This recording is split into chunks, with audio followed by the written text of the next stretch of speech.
Salut à tous et bienvenue sur l'amour du maillot pour une nouvelle vidéo dans laquelle on va reparler de l'histoire du maillot de l'équipe de France de football. Alors j'ai longtemps cherché le bon angle pour aborder cette vidéo et finalement j'ai décidé de vous la faire en deux parties. Si vous avez regardé ma série Nike So French sur le maillot de l'équipe de France de football à partir de 2011, une série de vidéos dans laquelle j'expliquais la démarche suivie par Nike pour créer des maillots au style totalement français, vous avez vu que je vous disais que Nike avait volontairement, depuis son arrivée, créé des maillots un petit peu spéciaux pour les équipes annexes de l'équipe de France, à savoir les équipes de jeunes, les équipes féminines et les équipes de futsal. Je vous expliquais que c'était un mélange entre réplica et player issue et que ça donnait des maillots totalement uniques. Mais ça, c'est pas quelque chose qui est propre à Nike en fait. Depuis Adidas, l'équipe de France a toujours été traitée différemment des autres équipes. Je parle évidemment là des équipes A, mais aussi des équipes de jeunes et des équipes annexes. Donc un petit peu de contexte déjà, il faut savoir que l'équipe de France était la seule au niveau des équipes A à avoir les détails de match directement incrustés dans son logo. Déjà que ça a été la première équipe à faire apparaître les détails de match sur son maillot, donc c'est arrivé avec le maillot 1990, le maillot qui aurait dû être porté par l'équipe de France A à la Coupe du Monde 1990. Et c'est une caractéristique qui aurait dû apparaître fin 89 pour la première fois et qui finalement est apparue pour la première fois sur le maillot des années 90. Alors ça, je l'ai appris grâce à Maillot des Champions, donc qui est un ami, je vous mets son Instagram en description, qui a réussi à faire l'acquisition d'un maillot que je vous mets à l'écran, un maillot qui aurait dû être porté contre la Norvège fin 89, le nouveau modèle donc avec le détail de match dans le coq, et finalement il a été décidé de porter le maillot extérieur et donc l'introduction du nouveau maillot et du coq avec les détails de match est arrivée un peu plus tard. Mais ça c'est pour ce qui est de l'équipe A.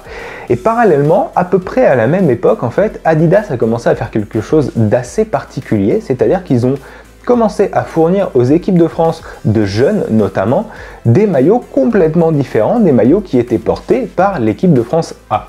Donc ça, il me semble que c'est arrivé à partir de la période 88-90. Donc à partir de la période 88-90, vous voyez à l'écran que l'équipe de France de jeunes a commencé à porter un maillot différent du maillot qui était porté par l'équipe de France A.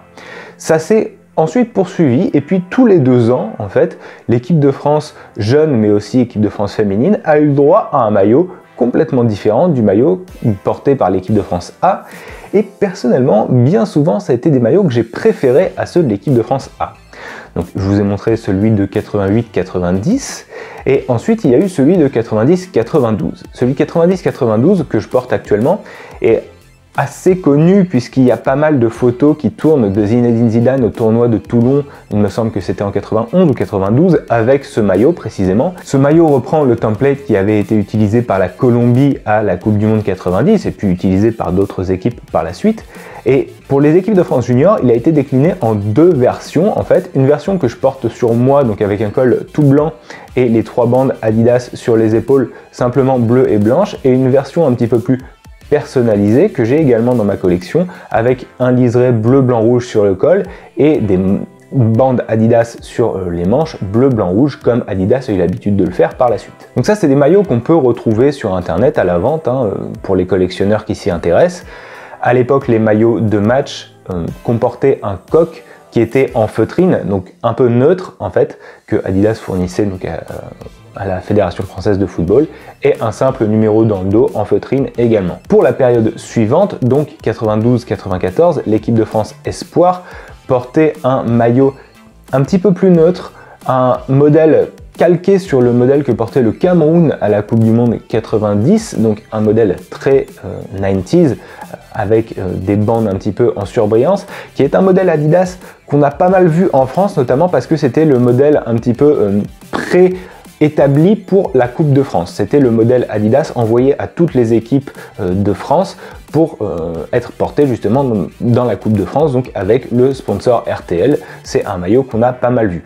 Le maillot de l'équipe de France, en fait, junior à cette époque-là, avait tout simplement des bandes bleu, blanc, rouge au niveau des épaules, c'est tout, et sinon reprenait un peu les mêmes caractéristiques que les maillots précédents. Donc en parallèle, l'équipe de France a forcément porté les maillots qu'on connaît tous, et sur le plan totalement personnel, si je prends par exemple 90-92, je trouve que ce maillot-là, le maillot que je porte actuellement, était bien plus beau que celui qui était porté par l'équipe de France A. C'est un maillot qui pour moi, celui de l'équipe de France A, était peut-être le plus moche de toute l'histoire de l'équipe de France.